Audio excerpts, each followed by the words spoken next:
Naisip mo na ba kung ang paborito mong instant noodles ay talagang ligtas para sa iyong kalusugan? O baka unti-unti ka nitong inilalapit sa mga sakit na hindi mo namamalayan?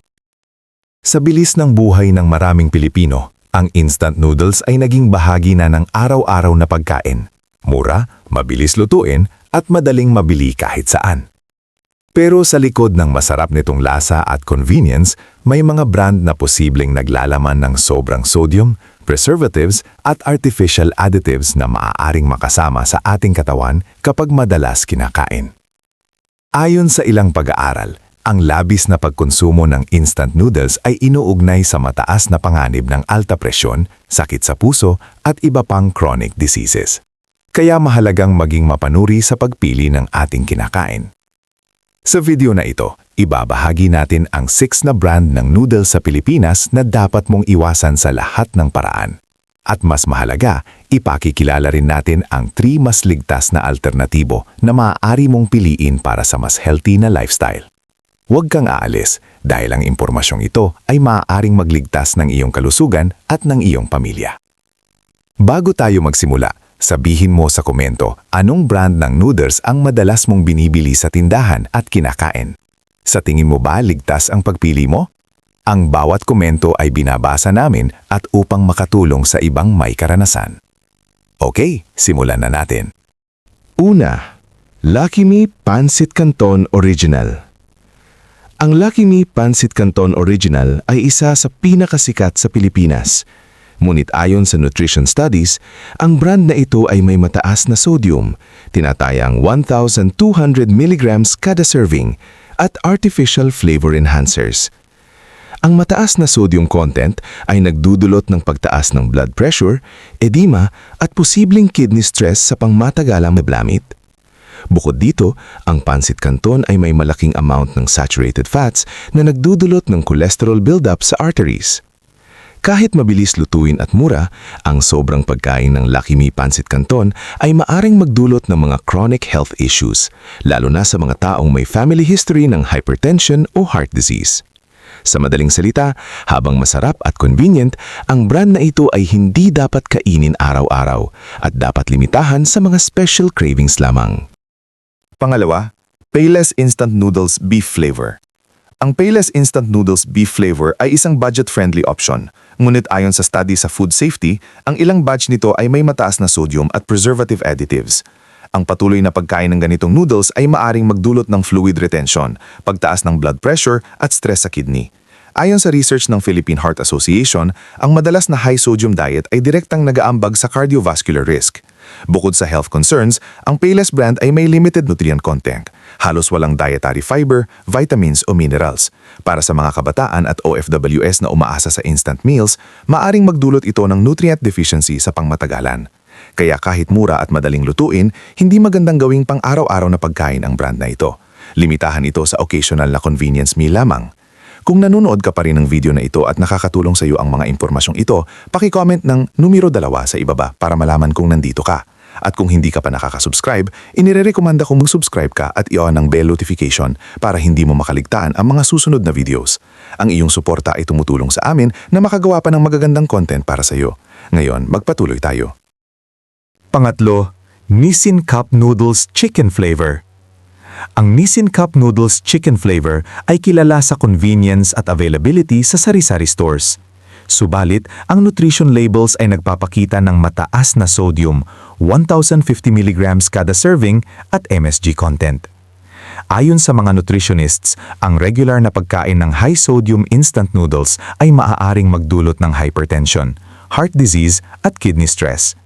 May mas dalis pa na nagpapakita na ang labis na MSG intake ay maaaring magdulot ng headaches at metabolic stress sa ilang tao. Kung ikaw ay may pre-existing conditions tulad ng high blood pressure o diabetes, dapat talagang iwasan ang ganitong brand. Kahit na masarap at mabilis lutuin, ang pangmatagalang epekto nito sa kalusugan ay mas malaki kaysa sa convenience nito. Para sa mga gusto pa rin ng noodles, mas mainam na piliin ang mga brand na may mas mababang sodium at walang artificial additives. Pang-apat, Maggi 2-Minute Noodles Chicken. Ang Maggi 2-Minute Noodles Chicken ay isa pang kilalang brand sa Pilipinas, ngunit ayon sa iba't ibang food at nutrition research, may mataas itong saturated fat at sodium content na maaaring makasama sa kalusugan kapag nasobrahan ng pagkain. Sa unang tingin, parang simpleng merienda o mabilisang pagkain lamang ito, pero ang regular na pagkonsumo ay may seryosong epekto sa katawan.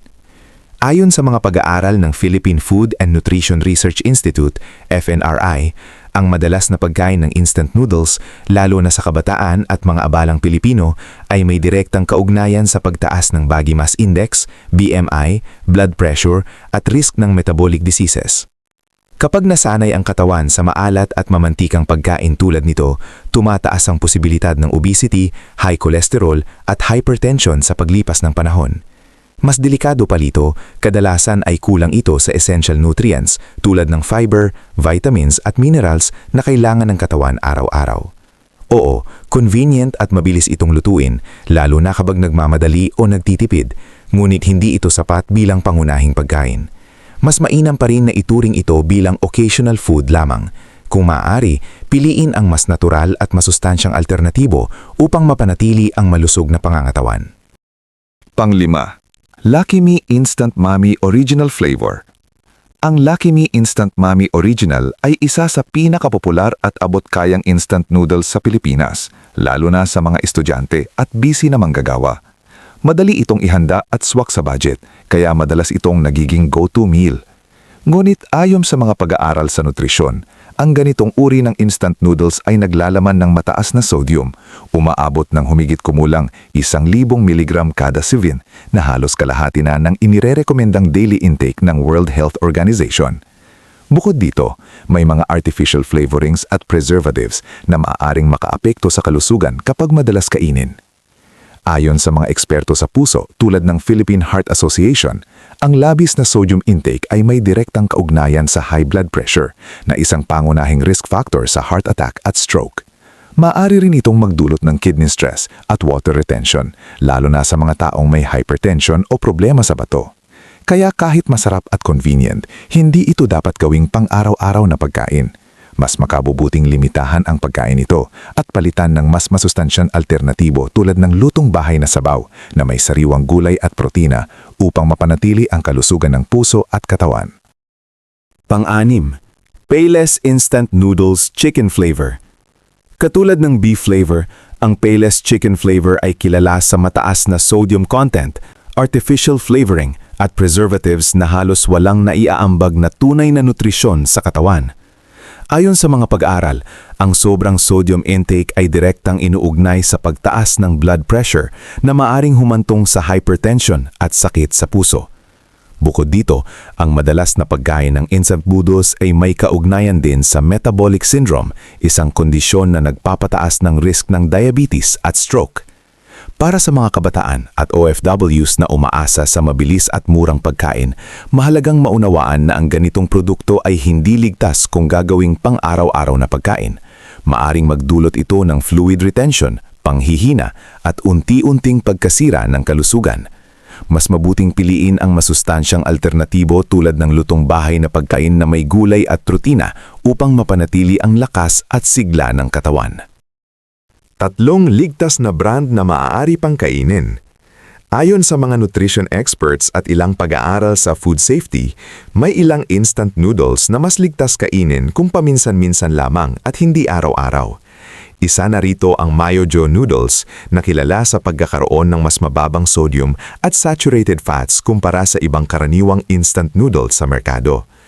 Mahalaga ito dahil ang sobrang sodium ay direktang inuugnay sa mataas na blood pressure at mas mataas na panganib ng stroke at sakit sa puso, ayon sa mga pag-aaral sa cardiovascular health. Gayunpaman, kahit na mas ligtas ito, hindi pa rin ito dapat gawing regular na bahagi ng pang-araw-araw na pagkain. Inirerekomenda ng mga eksperto na dagdagan ito ng sariwang gulay tulad ng pechay o carrots at bawasan ang paggamit ng seasoning packet upang mas maging balanse ang nutrisyon.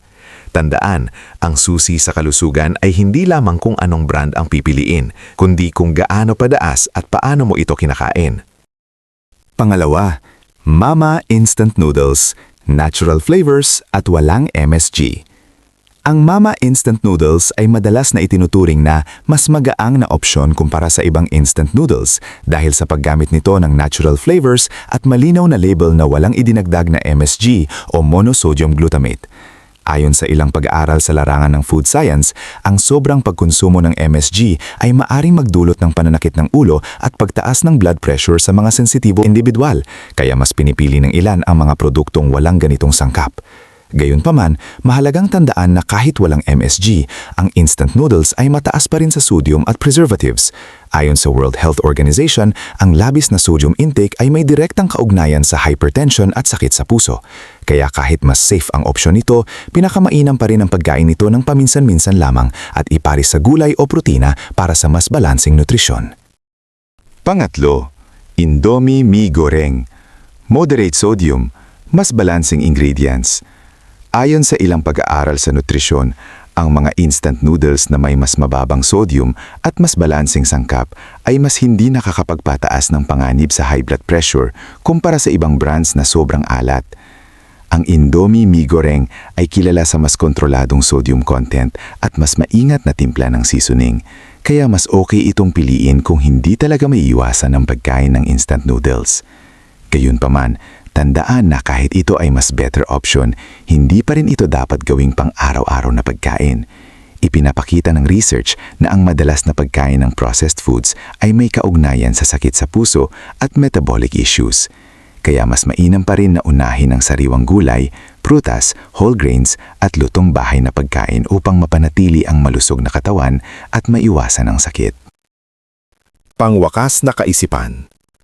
Ang instant noodles ay tunay na convenient at masarap, ngunit ayon sa maraming pag-aaral, hindi lahat ay ligtas para sa pangmatagalang kalusugan. Ang madalas na pagkain ng mga brand tulad ng Lucky Me, Payless, Nissin at Maggi ay iniuugnay sa mataas na sodium intake na maaaring magdulot ng hypertension, sakit sa puso at stress sa kidneys. May mga pag-aaral din na nagpapakita na ang sobrang processed food ay maaaring magpapababa ng nutrient intake ng katawan. Sa kabilang banda, ang mga brand tulad ng Mayojo, Mama at Indomie ay maaaring mas okay kung kakainin lamang paminsan-minsan at hindi araw-araw. Ngunit tandaan, wala pa ring instant noodles ang maituturing na tunay na healthy kung sosobrahan. Kaya ang pinakamahalagang aral, basahin ang labels, kontrolin ang dami ng pagkain, at mas piliin ang sariwa at masustansyang pagkain. Sa huli, ang kalusugan mo pa rin ang pinakamahalaga. Kung nagustuhan mo ang video na ito at nakatulong ito sa iyo, mangyaring i-like, mag-subscribe at i-share. Ang inyong suporta ay tumutulong sa amin na patuloy na gumawa ng magagandang content upang kayo ay mabigyan ng kaalaman at inspirasyon. Salamat sa panonood at inaasahan naming makita kayo sa susunod na video.